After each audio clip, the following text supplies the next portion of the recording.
지난 1심에서 당선 무효형이 선고된 선거법 2심 재판과 관련해서 위헌 법률 심판 재청 신청을 한 사실이 전해진 건데요. 지난달까지만 해도 검토 중이다 이러면서 뜸을 들이더니 오늘 두 번째 재판에 바로 목전에 두고 신청을 했습니다. 이재명 대표 지난달 이미 예고를 한 바도 있습니다. 후보자의 행위에 대해서 허위사실을 공표하면 처벌한다는 조항이 전 세계에 대한민국 유일하다고 알려져 있습니다. 그 문제 때문에 우리 변호인단이 검토하고 있는 단계인데 신청 여부는 변호인들이 판단하게 될 것이고 그 결과에 따라서 저로서는 그 결과를 존중한다. 결국 본심이 드러났다는 지적이 나오고 있습니다. 특별한 사정이 없으면 2월 26일 결심 공판을 하겠다라는 선거법 2심 재판부의 신속 심리 이 판단이 결정이 내려지자 고심 끝에 본심을 드러냈다라는 평가들이 나오고 있습니다. 자, 마지막 전략은 결국 이것이었다라는 지적이죠. 1심에서 징역 1년에 집행유예 2년을 선고받고 2심 재판이 막 시작이 됐는데 과연 위헌 법률 심판을 신청할 것인가가 굉장한 관심이었는데 결국 하기로 했습니다. 그래서 이제 이재명 대표가 선거법 2심 재판부에 위헌 법률 심판 재청을 신청했고 만약에 법원이 수용을 한다면 재판이 길게는 수개월씩 길어질 수 있는, 그래서 중단됐기 때문에 길어질 수 있는, 그래서 결국 노골적으로 재판 지연 전략을 지금 펼친 것이다라는 평가들이 나오고 있는 그런 상황입니다. 네, 지금 논란이 되고 있는 건 이재명 대표 선거법 2심 재판의 가장 중요한 선거법 조항입니다. 화면 보여드리도록 하겠습니다.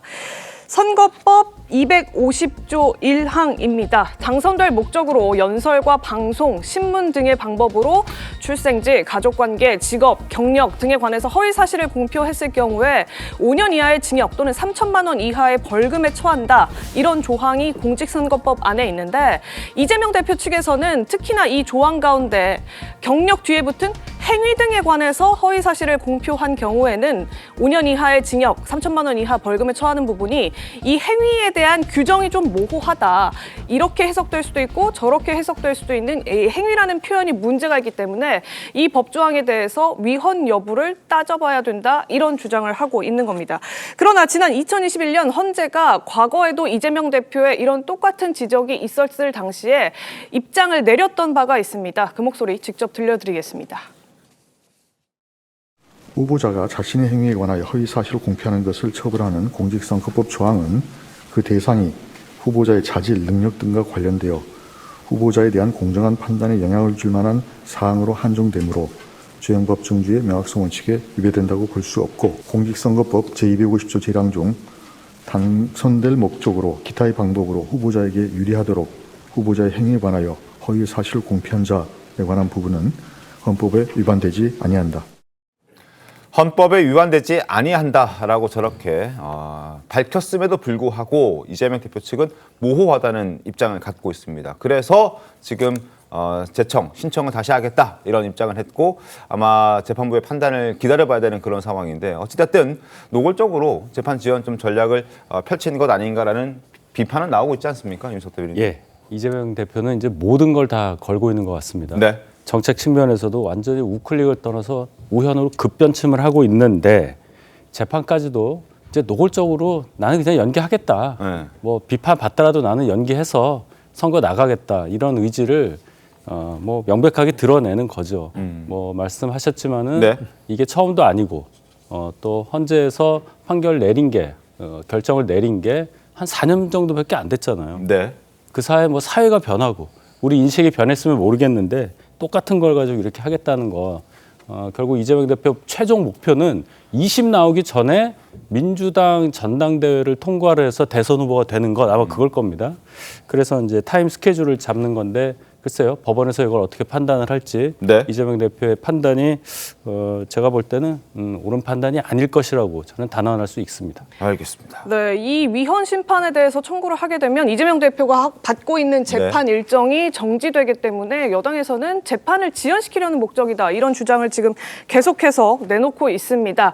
가뜩이나 국민의힘에서는 이재명 대표가 이런 식으로 본인의 재판을 지연시키려고 했던 시도들이 과거에도 많았기 때문에 소위 상습범이다. 이런 지적까지도 내놓고 있는 건데요. 지금 보여드리는 것처럼 선거법 2심 일단 설명드린 대로 위헌 법률 심판 제청을 신청했죠. 1심 항소 이후에 2달 만에 변호인을 선임한 것도 그러니까 거의 이제 임박해서 재판이 열리기 임박해서 변호인을 뒤늦게 선임한 것도 지연 논란을 빚었습니다. 그리고 위증교사 1심 재판 역시 KBS 관계자 5명에 대한 추가 증인 신청을 하면서 증인을 계속해서 추가적으로 하면서 재판을 계속 길게 가져가려고 한다. 이런 논란에 휩싸였던 바가 있고요. 대북 송금 사건 1심도 법관을 기피하는 신청을 내면서 이거에 대한 심판을 좀 받아보느라고 시간이 소요됐고 또 1심의 공판 준비기일에서도 증거를 다 보지 못했다면서 이 증거들 조금 더 검토해 볼 테니까 추가 기일을 달라 이런 요청을 했던 사실이 있어서 이런 여권의 지적을 받고 있는 겁니다. 이 송영 변호사님, 지금 이재명 대표 둘러싼 재판이 워낙 많잖아요. 5개가량 되는데 한 건이었으면 그럴 수도 있겠다 싶을 수도 있는데 지금 건건이 모든 재판에 대해서 이런 식의 지연 전략을 펴고 있다는 게 여당의 주장이에요. 그렇습니다. 침대 축구를 굉장히 습관적으로 하고 있죠. 특히 대북 송금 사건 같은 경우는 이제 재판부에 대한 기피 신청을 했는데 막상 그 신진우 부장판사는 이번에 법관 인사 전보가 됐죠. 수원고등법원으로 발령이 나기 때문에 앞으로 그 사건 맞지도 않을 겁니다. 그러면은 이런 식의 기피 신청으로 사건이 지연된 것에 대해서 사실 이재명 대표 측이 비난을 피하기가 어려워 보여요. 그런데 지금 어제 신청했다고 하는 위헌법률 심판 제청 결론부터 말씀드리면은 법원에서 받아들여주지 않을 겁니다. 왜냐하면 이건 이미 헌재 판례를 이야기하기에 앞서서 대법원에서 위헌법률 심판 제청 신청을 기각한 대법원 판례들이 복수로 존재합니다. 그리고 그 중에 하나는 심지어 이재명 대표 본인이 신청인이었습니다. 경기도지사 선거법 위반 사건 때 2019년 11월 1일에 대법원의 똑같은 조항입니다. 공직선거법 250조 1항 그 행위 부분 그리고 공표 부분에 대해서 위헌의 의심이 있으니 헌재로 위헌법률 심판 제청을 해달라라고 신청했지만 2020년 7월 16일에 대법원에서 기각을 했습니다. 그리고 이유 없다라는 한 줄짜리 결정문도 아니고 상세하게 이유를 밝혀서 죄형 법정주의의 명확성의 원칙에 반하지 않는다라는 이유를 밝혀서 기각한 대법원 판례가 있는 것입니다. 그 사건의 장본인이 이재명 대표이기 때문에 그 대법원 판례를 만든 주인공이 똑같은 신청을 다시 한다는 것은 아무런 명분이 없죠. 법원도 이걸 잘 알고 있기 때문에 받아들여질 가능성이 거의 없다 이렇게 단언할 수 있겠습니다. 기각이 될 가능성이 굉장히 높아 보인다라는 게 송영길 변호사의 의견이었습니다. 그런데 이를 두고 지금 박균택 의원이 이런 목소리를 냈습니다. 이재명 대표의 위헌 심판 제청 신청은 이재명 대표의 뜻이 아니다라는 취지의 메시지죠. 변호인들의 주장이 굉장히 강했다라는 메시지를 냈습니다. 그리고 모든 행위가 선거법 위반 판단의 대상이 되어서는 안 된다. 그렇게 볼 수 없다라는 목소리까지 지금 덧붙이고 있는데 이를 두고 여러 가지 목소리들이 좀 나올 수 있을 것 같다는 생각이 들고요. 그리고 김부겸 전 총리는 이런 목소리를 냈습니다. 위헌 법률 심판이 신청하는 것이 오해를 살 수 있는 가능성이 있다. 그러니까 법원의 판단을 믿고 가는 게 제일 정도의 길이다. 그러니까 바람직한 길이다라는 목소리까지 냈는데 자 먼저 박균택 의원의 목소리 중에서 변호사들의 주장이었다라는 부분 한번 짚어보도록 하겠습니다. 윤희석 대변인님, 그러니까 이재명 대표의 의지가 아니라 변호사들의 주장, 변호사들의 의견을 받아들이는 것이다. 뭐 이렇게 받아들여야 되는 건가요? 이 박균택 의원이 의원 되기 전부터 이재명 대표의 법률 호위무사라고 해서 여러 가지 참 논리적이지 않은 말들을 많이 뱉었었는데요. 지금 저것도 마찬가지입니다. 하나 더 추가가 될 거예요.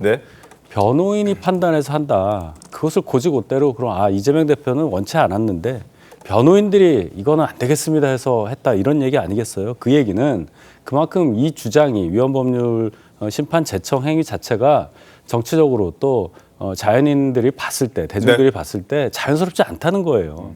그걸 자인하는 얘기고 저런 식으로 이렇게 막 모든 것을 덮으려고 하고 정도를 걷자고 김부겸 전 총리처럼 이렇게 다른 길로 가는 방법을 쓰는 것 자체가 계속적으로 이재명 대표는 그런 사람이다라는 것을 노골적으로 드러내는 겁니다. 네. 조기 대선을 우리가 전제하고 얘기를 한다면 이 부분에 대해서 법원의 판단이 어떻든 이게 만약에 위헌 법률 심판 헌재 과정까지 넘어간다 하더라도 국민들 뇌리에 지금도 계속 박히게 되는 겁니다. 이재명 대표는 제대로 된 트랙으로 가지 않고 옆길로 자꾸 가려고 하고 네. 뭔가 제대로 본인에게 던져진 숙제를 안 하고 넘어가려고 한다. 이거에 대해서 언젠가는 답을 해야 돼요, 본인이. 그 상황을 왜 자꾸 이렇게 미루려고만 하는지 답답한 심정입니다.